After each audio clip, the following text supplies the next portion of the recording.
Hi hello నమస్తే అస్సలాముఅలైకుం Saudi Telugu news YouTube ఛానల్కి స్వాగతం అండి.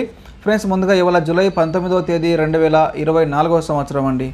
సో ఇవాళ అప్డేట్ విషయానికి వస్తే మైక్రోసాఫ్ట్ విండోస్ అంతరాయం కారణంగా విమాన సర్వీసులు అనేక విమాన ఫ్లైట్లు కూడా క్యాన్సిల్ అవుతున్నాయండి.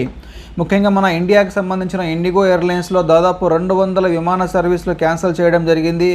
సో ఎయిర్లైన్స్కి సంబంధించి వెబ్సైట్లో ఫ్లైట్లు రీబుకింగ్ అవ్వట్లేదు, రీఫండ్ అవ్వట్లేదు, అసలు ఆ సైటే ఓపెన్ అవ్వట్లేదు కొంతమందికి అయితే. సో ఇలాంటి టెక్నికల్ ఇష్యూ వస్తూ ఉన్నాయి. అదేవిధంగా ప్రపంచవ్యాప్తంగా ప్రతిరోజు 1,10,000 ఫ్లైట్లు ఆపరేట్ అవ్వాల్సింది ఈ యొక్క టెక్నికల్ ఇష్యూ వల్ల ఈ యొక్క విండోస్లోని అవుటేజ్ కారణంగా దాదాపు 1,400 ఫ్లైట్లు క్యాన్సిల్ చేశారు. అందులో అమెరికాకి సంబంధించి 512 ఫ్లైట్లు ఉన్నాయి, జర్మనీకి సంబంధించి 92 ఫ్లైట్లు ఉన్నాయి, ఇటలీకి సంబంధించి 45 ఫ్లైట్లు ఉన్నాయి.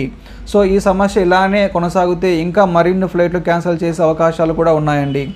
మైక్రోసాఫ్ట్ వాళ్ళు ఇచ్చిన అప్డేట్ ప్రకారం ఈ యొక్క టెక్నికల్ ఇష్యూను త్వరగా రీసాల్వ్ చేస్తామని చెప్పి వాళ్ళైతే చెప్తా ఉన్నారు. సో మొత్తానికైతే అనేక ఎయిర్లైన్స్ వారి యొక్క వెబ్సైట్లో టికెట్లు బుకింగ్ అవ్వట్లేదు, చెక్ ఇన్ అవ్వట్లేదు, అసలు రీఫండ్ రీఇష్యూ కూడా అవ్వట్లేదండి. అండ్ ఇప్పుడు ప్రజెంట్ ఇవాళ ఎవరైనా కానీ హైదరాబాద్ నుంచి సౌదీ కానీ ఇంకొక ఏదైనా డెస్టినేషన్కి మీరు ట్రావెల్ చేస్తే ఎయిర్పోర్ట్కు తొందరగా వెళ్ళిపోండి. సో ఎయిర్పోర్ట్లో ఆన్లైన్లో మనకు బోర్డింగ్ ఇవ్వట్లేదు, ఆఫ్లైన్ మీరు ఒకసారి ఫోటో చూడండి. రీసెంట్గా ఒక ఫ్రెండ్ మనకు పంపించాడు ఆయన ఎయిర్పోర్ట్లో వైజాగ్లో. ఈ విధంగా మనకు చేత్తో రాసి ఇస్తూ ఉన్నారు. ఒకప్పుడు మనకు ఆన్లైన్ బోర్డింగ్ కాకుండా ఆఫ్లైన్ ఉండేది, చేత్తో రాసి ఇచ్చేవాళ్ళు. సో ఈ విధంగా చేత్తో రాసి పంపిస్తూ ఉన్నారు, కానీ చాలా లేట్ అవుతున్నాయి.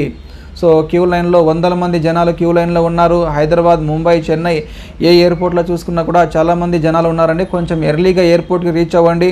సో ఈ యొక్క టెక్నికల్ ఇష్యూ కారణంగా ఈ విధంగా మనకు ఆన్లైన్లో బోర్డింగ్ రావట్లేదు, ఆఫ్లైన్లో వస్తున్నాయి. ఓకేనా? సో ఇదండి అప్డేట్ ఇవాళ ఎయిర్లైన్స్కి సంబంధించి. సో కొంచెం ఇవాళ ఒకరోజు ఎవరైనా బుకింగ్ చేసుకున్న వాళ్ళు ఉంటే ఫ్లైట్ టికెట్లు చేసుకోవద్దండి. పేమెంట్ గేట్వేలు కూడా కొన్ని ప్రాబ్లమ్స్ వస్తూ ఉన్నాయి. మేబీ ఈరోజు నైట్ కల్లా ఇది క్లియర్ అవ్వచ్చు, అంతవరకు కొంచెం వెయిట్ చేయండి. సో ఇవాళ నైట్ కానీ రేపు ఎర్లీ మార్నింగ్ కానీ జర్నీ ఉన్న వాళ్ళు ఎయిర్పోర్ట్కి ఒక 5 అవర్స్ ముందుగానే ప్లాన్ చేసుకోండి, తొందరగా ఎయిర్పోర్ట్లకి రీచ్ అవ్వండి. హైదరాబాద్కి వెళ్తున్నారా, బెంగళూరా లేకుంటే చెన్నైనా మీ ఎయిర్పోర్ట్కి వెళ్తున్నారో కొంచెం ఎర్లీగా ప్లాన్ చేసుకోండి.